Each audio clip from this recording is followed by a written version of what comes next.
Hello guys, welcome back to Ruchi Sambhrama. ನಮ್ಮ ಊಟ ನಮ್ಮ ಸಂಭ್ರಮ. ಇವತ್ತಿನ ರೆಸಿಪಿ ಸ್ವೀಟ್ ಪೊಟ್ಯಾಟೊ ಜಾಮೂನ್ ಮಾಡೋದು ಹೇಗೆ ಅಂತ ನೋಡೋಣ ಬನ್ನಿ. ಬೇಯಿಸಿರೋ ಸ್ವೀಟ್ ಪೊಟ್ಯಾಟೊನೆಲ್ಲ ಒಂದು ಬೌಲಿಗೆ ಹಾಕ್ಕೊಳ್ತೀನಿ. ಆಮೇಲೆ ನೀಟಾಗಿ ಅದನ್ನು ಸ್ಮ್ಯಾಶ್ ಮಾಡ್ಕೋಬೇಕು. ಸ್ಮ್ಯಾಶ್ ಮಾಡ್ಕೊಂಡ್ಮೇಲೆ ನಾವು 50 ಗ್ರಾಮ್ ಅಷ್ಟು ಸಪ್ಪೆಕೋವನ್ನು ಹಾಕ್ಕೊಳ್ಳೋಣ.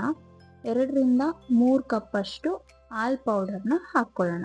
ಇದು ಹಾಕೊಂಡ್ಮೇಲೆ ನೀಟಾಗಿ ಗಂಟಿಲ್ದಂಗೆ ಅದನ್ನು ಸಾಫ್ಟಾಗಿ ಡೋ ಮಾಡ್ಕೋಬೇಕು. ಮಾಡಿಕೊಂಡು 2-3 ಸ್ಪೂನಷ್ಟು ತುಪ್ಪ ಹಾಕ್ಕೊಂಡು ಒಂದು 30 ಮಿನಿಟ್ಸು ರೆಸ್ಟ್ ಮಾಡೋದಕ್ಕೆ ಬಿಟ್ಬಿಡೋಣ.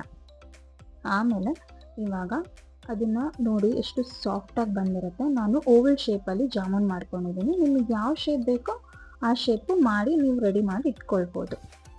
ಇವಾಗ ಸ್ಟವ್ ಹಚ್ಚಿ ಒಂದು ಬಾಣಲಿ ಇಟ್ಕೊಳ್ಳೋಣ. ಬಾಣಲಿಗೆ ಡೀಪ್ ಫ್ರೈ ಆಗೋಷ್ಟು ಎಣ್ಣೆ ಹಾಕ್ಕೊಳ್ಳೋಣ. ಎಣ್ಣೆ ಕಾದ್ಮೇಲೆ ಇವಾಗ ಗೋಲ್ಡನ್ ಬ್ರೌನ್ ಆಗೋಷ್ಟು ನೀಟಾಗಿ ಫ್ರೈ ಮಾಡ್ಕೊಳ್ತೀನಿ. ಸೊ ಇವಾಗ ಫ್ರೈ ಆಗಿರೋದನ್ನೆಲ್ಲ ಒಂದು ಪ್ಲೇಟಿಗೆ ಹಾಕ್ಕೊಳ್ಳೋಣ. ಹಾಕ್ಕೊಂಡ್ಮೇಲೆ ಇವಾಗ ಪಾಕ ಹೇಗೆ ಮಾಡೋದು ಅಂತ ನೋಡೋಣ ಬನ್ನಿ. 2 ಕಪ್ ಸಕ್ಕರೆ ತಗೊಂಡು 4 ಕಪ್ ನೀರು ಹಾಕ್ಕೊಂಡು ಪಾಕ ಆಲ್ರೆಡಿ ಮಾಡ್ಕೊಂಡಿದ್ದೀನಿ, ಅದು ಸ್ಕಿಪ್ ಆಗೋಗಿದೆ ವಿಡಿಯೋ. ಸೊ ಇವಾಗ ಒಂದೊಂದೇ ಜಾಮೂನ್ನ ಆ ಪಾಕದೊಳಗಡೆ ಹಾಕ್ಕೊಂಡು ಇವಾಗ ಲಿಡ್ ಕ್ಲೋಸ್ ಮಾಡ್ತೀನಿ.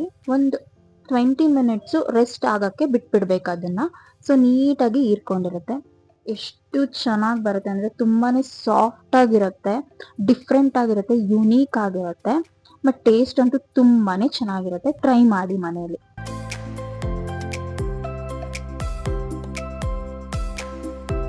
Thank you for watching this video. ಈ ವಿಡಿಯೋ ನಿಮಗೆ ಇಷ್ಟ ಆದರೆ ಲೈಕ್ ಮಾಡಿ, ಸಬ್ಸ್ಕ್ರೈಬ್ ಮಾಡಿ, ಹಾಗೆ ಶೇರ್ ಮಾಡಿ.